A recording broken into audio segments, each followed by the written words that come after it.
Okay, let's now look at the typical structured question on this topic of moment.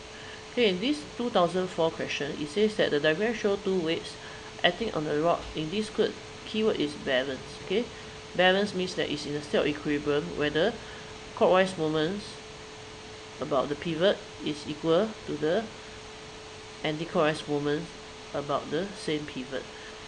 Okay, so if you understand the meaning of the word balance and the principle of moments, now we look at the question. How far from the pivot should 40 Newton weight be placed for the rod? In this keyword, another important keyword called balance.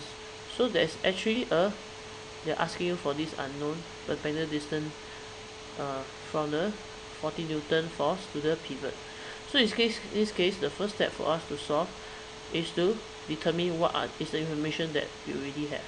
So in this case, 100 Newton force acting down will give rise to a corresponding anti-clockwise moment acting due to the 100 Newton. So in this case, I can do a calculation to find the anti-clockwise moment.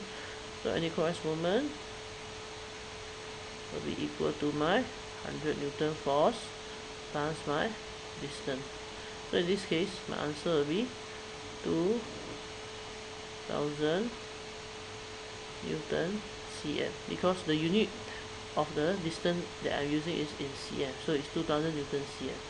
Okay, next step, for it to be balanced, I need to find the corresponding clockwise moment, and this clockwise moment can only be produced by the 40 Newton force acting down on the right of the beam of the rod. Okay, in this case, I take 40 Newton times my unknown distance. In this case, I label this unknown distance as d. So this is d, and you give me 40 d, and the unit is Newton cm. Okay, in this case, for it to be balanced, I need to apply the principle of moment, which is to equate equation 1 to equation 2. So in this case, my final step will be 2000 equal to 40 d. So in this case, d is equal to 2000 over 40. So in this case, my answer should be 50 cm.